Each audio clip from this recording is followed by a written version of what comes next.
Dr. Pepper and Friends, where grit, grace, and wholehearted living come together. And now, here's Dr. Pepper.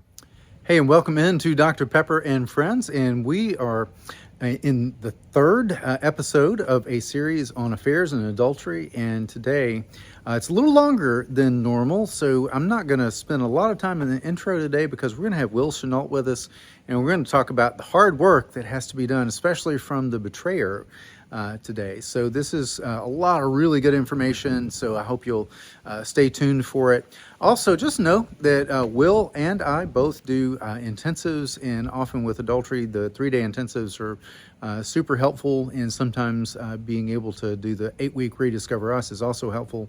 And I'll provide you with a couple of links for that. And also, we talk about an Attune model, Attune. And I'll include that in the show notes as well. But with no further ado, thank you for tuning in, and subscribe to our channel if you haven't. I want to just move right on into our conversation with Will Chenault. All right, and we are here with Will Chenault, an old friend and now a co-host for the most part. Really glad that Will joins us as often as he does, because there's just kind of a different kind of experience that you have than just being in the counseling office, because you're kind of frontline as a pastor when people sometimes come in and they don't even know where to start, and there's been an affair, and there's been some things that they don't know what they don't know as far as how to move through this in some kind of way. Right. So today we're going to talk about the work of the betrayer, the one who has made the decision to step outside of the boundaries of the marriage. And I think we've already established in some of the previous episodes that affairs don't happen in good marriages. There's usually all of this other stuff that's going on. Right. And that never makes it the fault of the betrayer, but it does mean that they both have responsibilities in kind of moving through adultery and recovering from that and healing from that in such a way that hopefully makes their relationship better. Right. And I think one of the things to just remember is that, affairs, it's a betrayal of trust, it's a breach of covenant, it is a trauma to the betrayed partner, and we're going to talk about that more in the next episode with Scarlett Henley. But there's no healing that can take place without some acknowledgement of what took place. And I think some of the language to model is just, I chose something that harmed you, abandoned our covenant, and broke trust. So I take full responsibility without excuses or blame shifting. But we have, when we work with couples, we have kind of a template that's kind of a common denominator in all of the relationship science that we come across.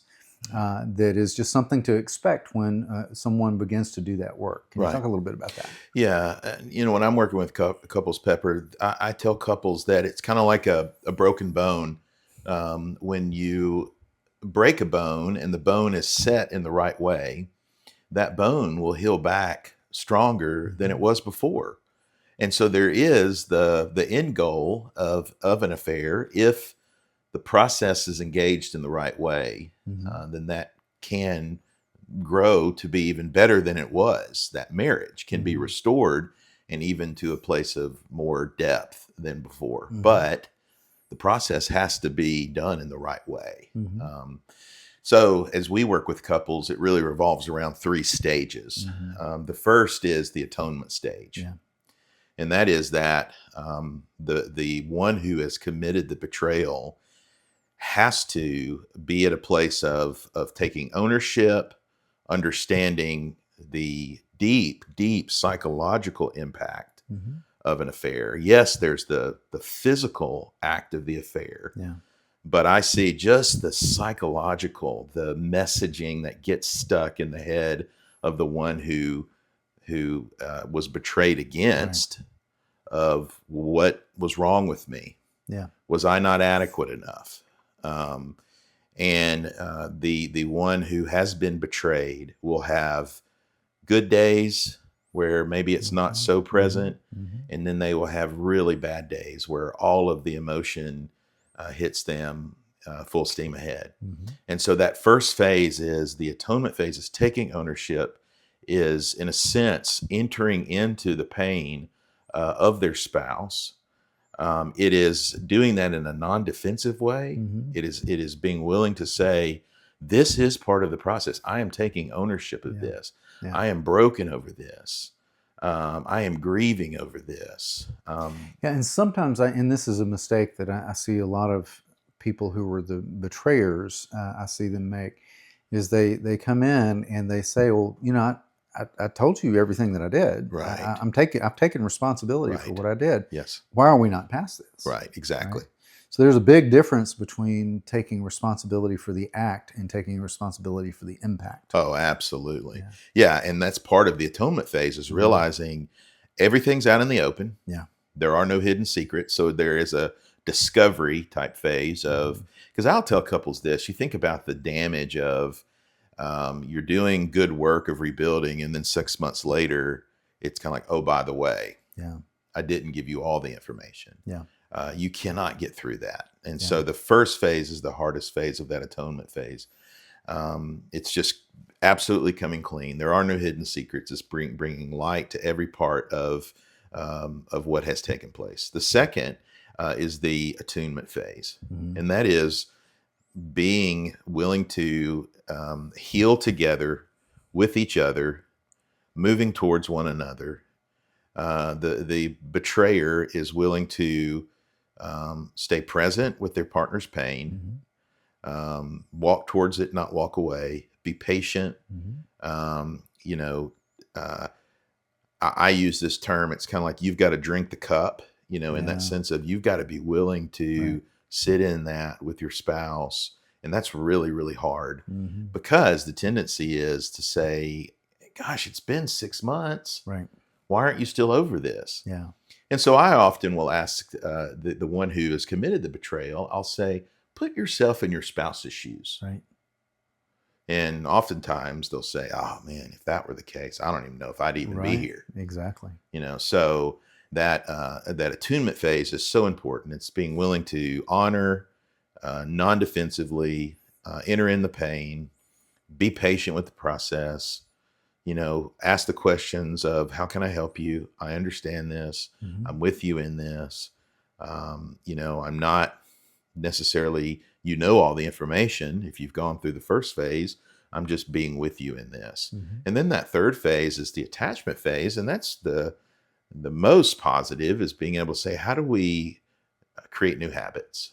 How do we engage each other in a different way? How do we learn from this? How do we, rebuild from this? How do we do the things that kept us, or it's going to keep us, safeguard us from, falling in those bad patterns that got us here in the first place. Right. Yeah. So let's dig into that just a little bit, each one of those a little bit more. So let's go back to the atonement phase, because, one of the things that I come across sometimes is I've got the betrayed partner who's like, how in the world, am I going to even believe anything that he says? Right. Or, and sometimes it's anything that she says. So it could be either one. And a part of accepting responsibility is not just accept responsibility for what I did, but also the natural logical consequences of brokenness that takes place as a result of that. So whereas before, if I was running 15 minutes behind, not a big deal, okay? But now this has happened, right? And me accepting responsibility for my behavior necessarily means I can't just say, "Oh, you should just trust me." Right. Okay, there is a verification process that you mentioned this. Everything but kind of becomes an open book at this point. Right. So, my recommendation is always, whatever passwords, whatever electronic devices, whatever may have been nice and separate, and you didn't share those passwords before. Everybody does now. Right. Okay, because without being able to verify certain things. There really can be no starting point for a lot of people. Right, absolutely. That is absolutely vital. The one who's committed the betrayal to say, I am open, whatever you need. If that means Life 360, which is, I think, an important thing of being able to know the betrayed spouse can look and see and verify this is where my partner's location is. Often the betrayed spouse will say they don't want to live as a private investigator. They don't want to live in that place, but that is part of the rebuilding. Yeah, and that's just the starting place. Yes. I mean, because in the thing that, when we look at attunement and attachment, it's the new attachment Yeah. that begins to really bring reassurance. Right. Life 360 and all that kind of thing is fine at the beginning. Right. Okay. I mean, there's got to be a starting place. Right. But without doing the other work that we're going to talk about, Right. I mean, that doesn't really accomplish anything. But when this other work is done in conjunction with being an open book, then Right. there's some really good things that can happen. Absolutely. Right? Absolutely. And I think another part of that atonement phase, and this is hard, y'all, this is really tough, is just being willing to hold the pain of the Yes. betrayed partner. Yes. Right. And the question is, when do you stop doing that? Mm-hmm. And that's when the betrayed partner has run out of things to say about it. Right. Okay. Yeah. And I think a part of what we do in therapy is we help that betrayed partner to keep from getting so circular in asking all of the same questions Right. over and over again that there have been answers to, Right. and help them to move forward with that. Right. But holding that pain, which just means that a part of the natural logical consequence of broken trust is that it does damage to the other person. Yes. And there's no one else that can hold that pain in the same way that the betraying partner can. Right. And that's painful. Yeah. It's painful in being a friend to my partner while knowing at the same time I'm the one that caused the pain. Right. Yes, that's right. Right. But being able to validate that pain Mm-hmm. and not go, I can't believe we're still here. Right. I can't believe we're still talking about this. Right. To just, and I think a lot of it has to do with an attitude. Yes. And I think you can posture yourself with defensiveness, or you can posture yourself with curiosity. Right. And if you're able to posture yourself with curiosity, then that can help that Yeah. that betrayed partner more than you know. Yeah. I would say that the defensiveness kills the process. Mm-hmm. When the betrayer will say, well, gosh, I've already talked about all this stuff. I've already answered all the questions. Mm-hmm. And not willing to just say, I understand. I'm sitting with you in this. I'm Mm-hmm. holding this. And that's the most difficult part. Mm-hmm. That's the most difficult part, is that atonement phase. Mm-hmm. And I tell couples, I don't know how long that lasts. Mm-hmm. Yeah, there's no magic timeline Right. that's there. There's no, you should be over this in 3 months, or Right. you should be over this in a year. I do think that there's something about a year that's helpful, Right. because you get past anniversary dates and that Mhm. kind of thing, and that's anniversary dates of when you got married, Right. but also when the disclosure took place, and the dates that are now known that Right. that line got crossed with that Mhm. person. Mhm. Those are all just natural things that couples go through, Right. remembering those dates. And one usually seems to be more in tune with that than the other, but Right.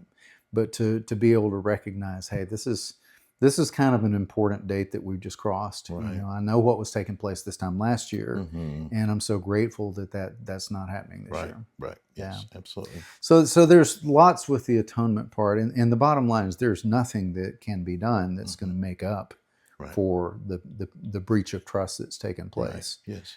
But the starting place is becoming an open book, being willing to validate the pain of my partner, to recognize that this is a journey Right. that we are now on, that as the betrayer, I'm the one that made that decision, that crossed that line, and therefore it's like a lot of other things hinge on that at this stage of the game, Right. regardless of how bad the marriage may have been at the beginning. Right. But it also creates an opportunity for the marriage to get better, Absolutely. which leads us to the attunement part. Right. And Yeah. this is another part of what we do in Mhm.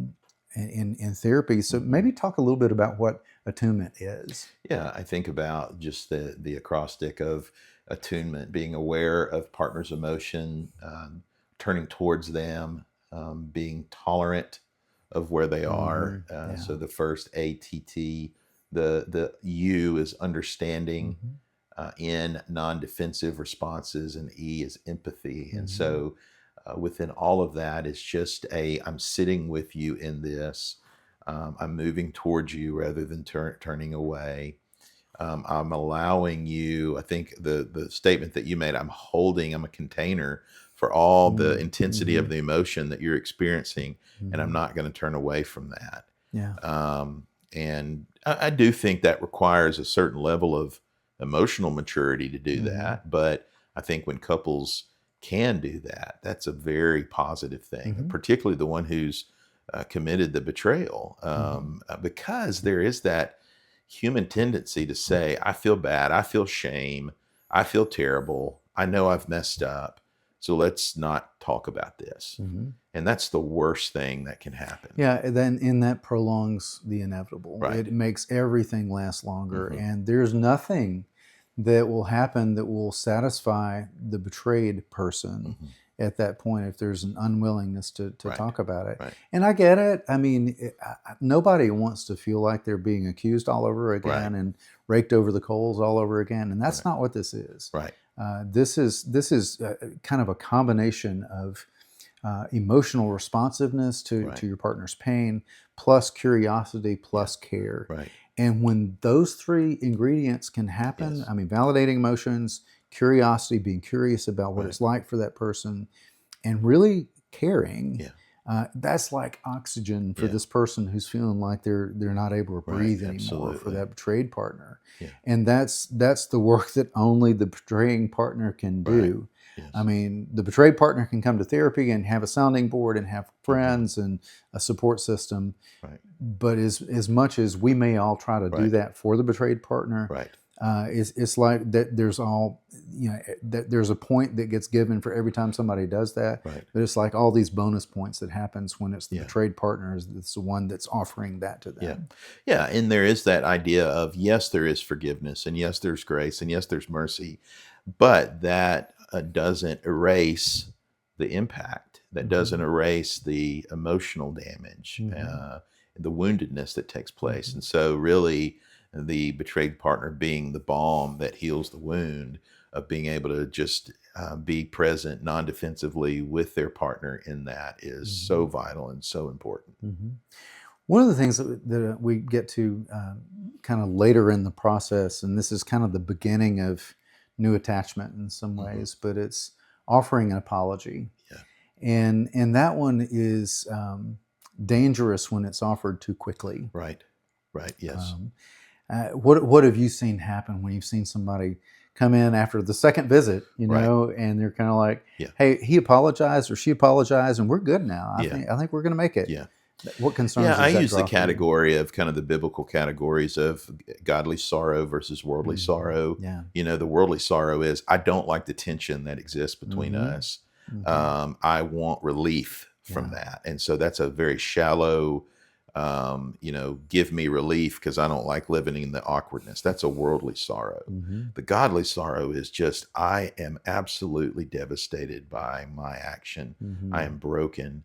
I am grieved. Mhm. I know that I have absolutely shattered you, and I am willing to acknowledge that. I'm willing to take that on. I'm willing to, be with you in that, and that's a Mhm. much, much different reality, Yeah. and it's much deeper, and therefore, it can't just simply be in the second session. Right.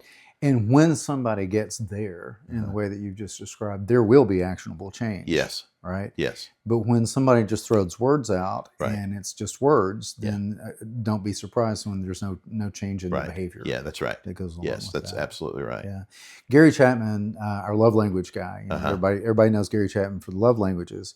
But I think one of the best books he's ever written is a book called The Five Languages of Apology. Mm, And in that, he talks about, I don't know if I can remember all four of them, or all five of them, they start with an R, but in a similar kind of way that we have a style or we have a way that we tend to offer apology and receive apology.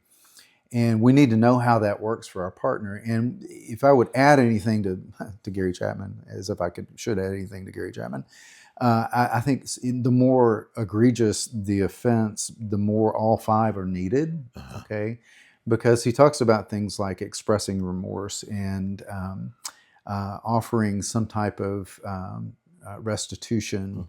Mhm. Taking responsibility is another one. Genuine repentance is another one, and then actually requesting forgiveness Uh-huh. is the fifth one. And I think really, especially with this kind of betrayal, I mean, all five of those are needed. Right. And there may not be things that I can do for restitution, but that's a good kind of roadmap for the kind of apology that may need to be given. Mm-hmm. And if I'm not checking the boxes on all 5 of those, I may have a little more work to do. Right. Absolutely. Right. Yeah. But what that can do is that can set the Mhm. stage for Mhm. attachment to really begin. Yeah. And let's maybe define that just a little bit more. How do we know when new attachment is beginning? Yeah. I think it's the one who has been betrayed. They begin to take down the walls of defense. They begin to really truly see um, their partner with new eyes. Their actions are different over time. I Mm-hmm. think that's a big one. That they are seeing, this is genuine change. It's not just temporary. Yeah. I think all of those are very, very important. Mm-hmm. Yeah, and I think desires change too, Uh-huh. and I think the tendency sometimes to be able to take a step back and just look at where we were and where we've come to. Mhm. And I think when you can recognize that healing is beginning to take place when you begin to see that you're becoming grateful for the person you're becoming and the relationship is becoming and your partner is becoming, and compared to who you were, Right. and the care that you've received, that gratitude begins to outweigh the pain. Right. And then you're able to begin to see, okay, we're starting into some real healing here, and there's some things that are really different in our Yes. relationship. Right? Yes. Yeah, absolutely. So far, we've talked about kind of the relational part of that. Mhm. Let's talk a little bit about some of the internal work that the betrayer needs to Mhm. do. What would you say are some things that they need to be able to focus on that only they Mhm. can control, regardless of how their partner responds? Yeah. What are some things that the betrayer needs to work Yeah. on? I mean, I think just that, just the emotional presence. We've talked about that. Mhm. I'm not going to move away from this, as painful it is as it is. I am moving towards it. I am hearing it. I'm not getting defensive.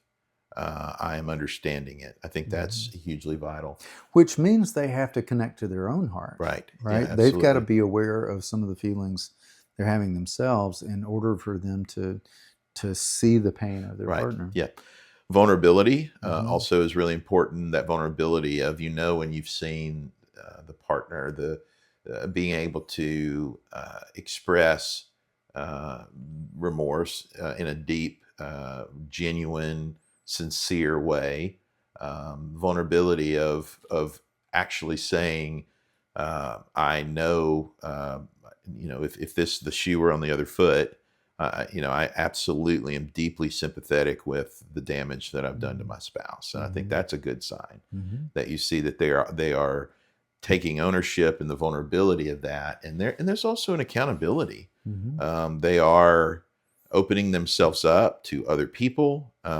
It's not just a private affair Right. between the couple, that Hmm. they're inviting trusted other people in there for accountability in those ways.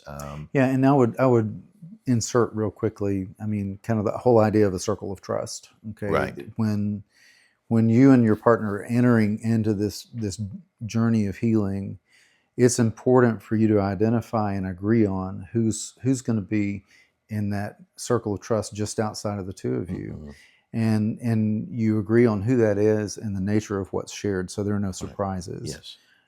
Because both are probably going to need a sounding board of some other people Right. that can just be a very much a blessing and a buffer to keep all of that rawness from each other. Right. Absolutely. Yes. Hmm. Yes. So that's an important thing. And then I think just the empathetic engagement Hmm. of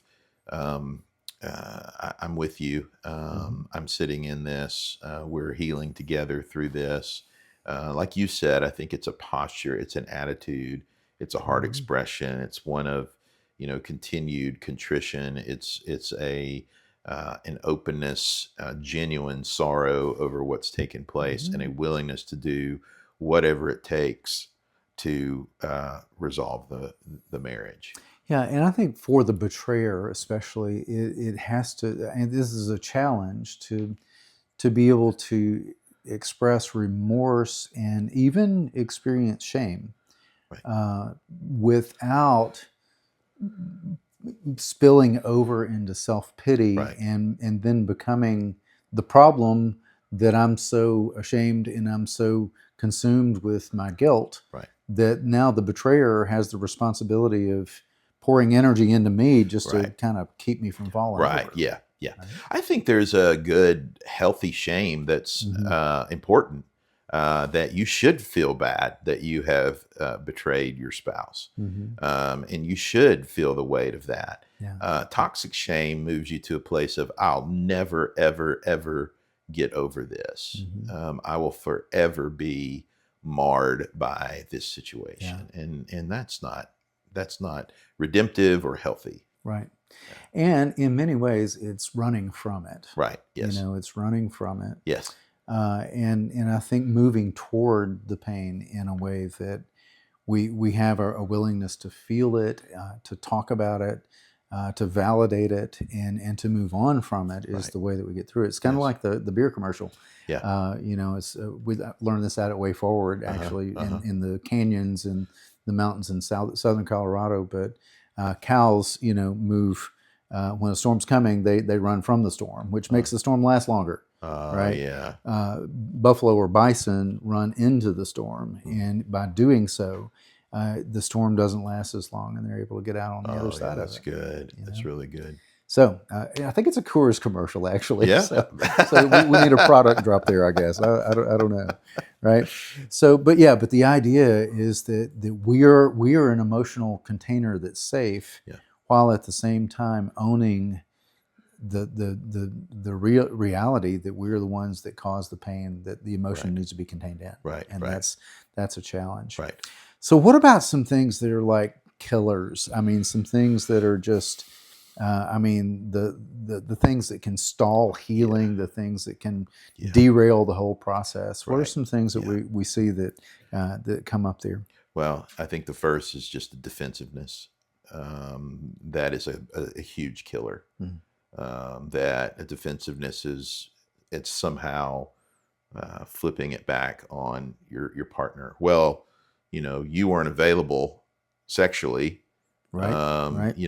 If you did your job, I wouldn't go and have to do this. I mean, Mhm. that absolutely destroys any sort of process moving forward. Yeah. I think another one is shutting down emotion, just minimizing that Yeah. emotion.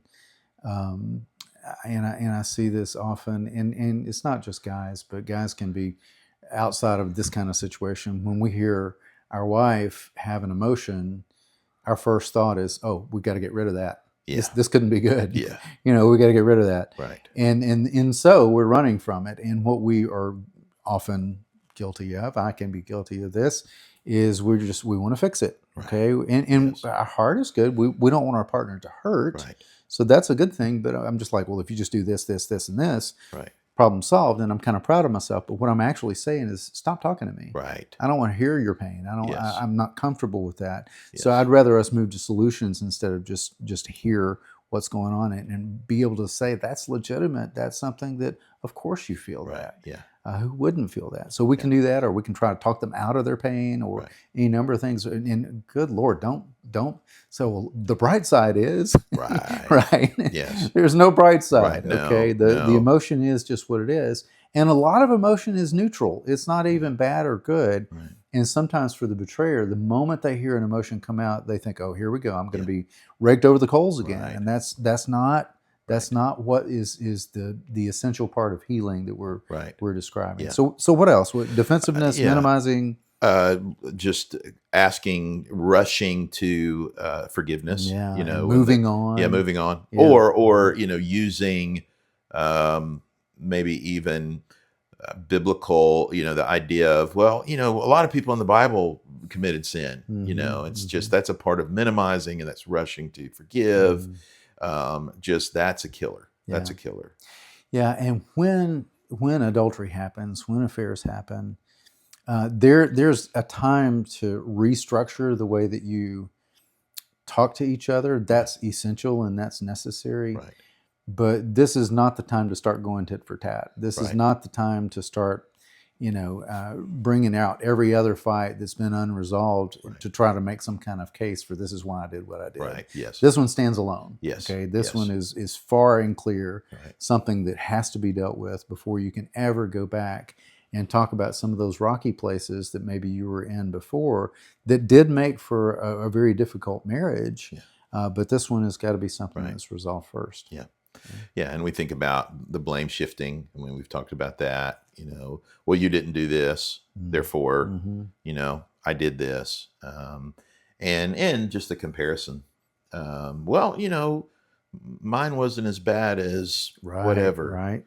I think when those take place, those are killers. Yeah. And that's just something that creates even more anger and hurt in the heart of the one who's been betrayed. Yeah. And we haven't used this word, but what's really, really needed, and this is the solution if there were to be one, is genuine repentance. Yes. Yes. Genuine repentance. Yes.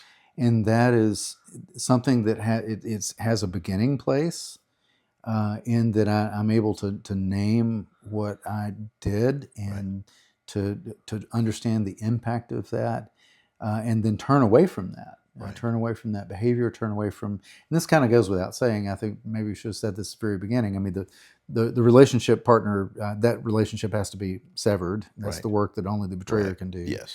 And anybody else that's on the radar, I mean, that has to be done. You can't do any of this work and still think that you can maintain that. No. And I say that, I mean, like, yeah, most people go, of course, but I've had way too many people that have kind of kept contact with that.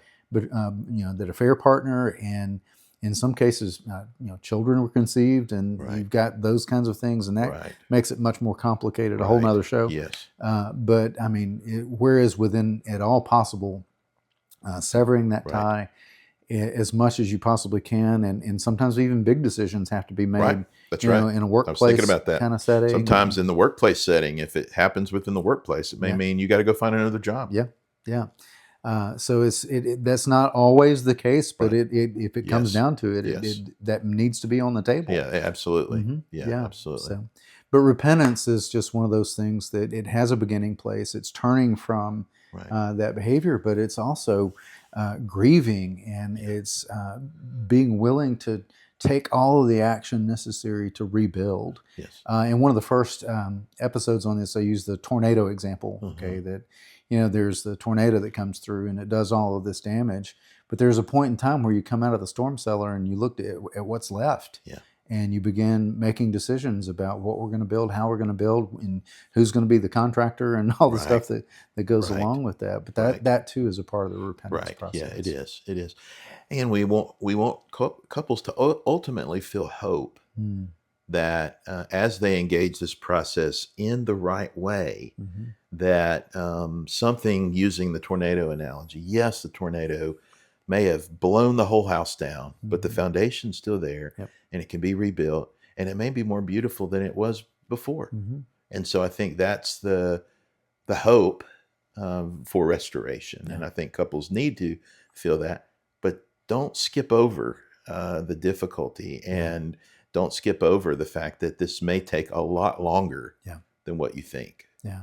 And y'all, these are just some essential things that we're laying out there today, and there's no way around it. Right. I mean, there is no way around it. If these basic things don't happen at some point, it's going to make everything last longer. But when you can put some of these things in place, and some of the work that we're going to talk about next week with Scarlett, with the betrayed partner, yes, I mean, you would never wish this on your worst enemy as far as anything to go through.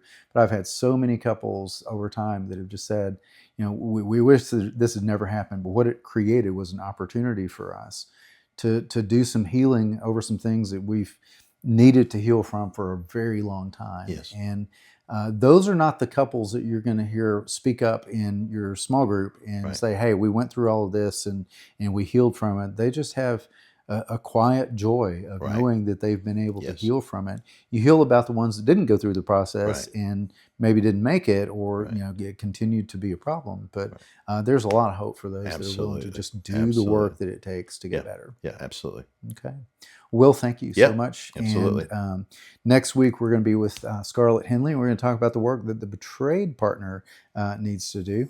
And then coming up, we're going to have a series on grief going into the holidays that I'm hoping you'll be able to share that with some people that may need that. So thanks again for tuning in. We'll see you again next time.